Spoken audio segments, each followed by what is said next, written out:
প্রতি বছরের ন্যায় এবারও ঢাকা বিশ্ববিদ্যালয়ের চারুকলা ইনস্টিটিউটের উদ্যোগে আয়োজিত হয়েছে বৈশাখী শোভাযাত্রা, যা পূর্বে মঙ্গল শোভাযাত্রা নামে পরিচিত ছিল। প্রতি বছর বাংলা নববর্ষের প্রথম দিন অর্থাৎ পয়লা বৈশাখে এই শোভাযাত্রার আয়োজন করা হয়।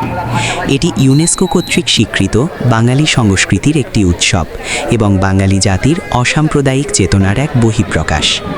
প্রতি বছর জীর্ণ পুরাতনকে বিদায় জানিয়ে নতুন সূর্যকে বরণ করে নেওয়ার এই উৎসবে মেতে ওঠে পুরো বাঙালি জাতি।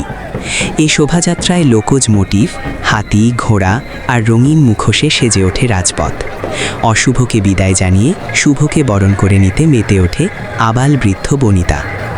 হাজারো রঙের সমারোহে নতুন বছরকে বরণ করে নেয় বাঙালি জাতি, নতুন সূর্য, নতুন এক স্বপ্ন আশা নিয়ে।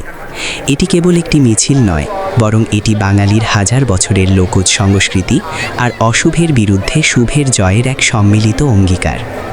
এবারের শোভাযাত্রার সামনের দিকে কিছু মোটিফ নিয়ে র্যালি বের হয়।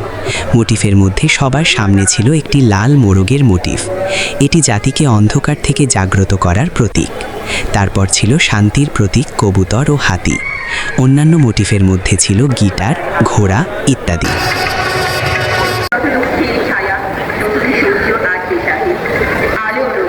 এবার শোভাযাত্রায় পাহাড়ি উপজাতি, ক্ষুদ্র জাতিগোষ্ঠী সহ প্রায় সকল ধর্ম, শ্রেণী ও গোত্রের মানুষ অংশগ্রহণ করেছে। বৈশাখী শোভাযাত্রা এক কথায় বাঙালির মিলন মেলা, নতুন বছরকে বরণ করে নেওয়ার এক আনন্দ ঘন উৎসব। নতুন বছরে সবার মনে জাগুক সম্প্রীতির গান। সবাইকে বাংলা নববর্ষের অনেক অনেক শুভেচ্ছা ও শুভকামনা।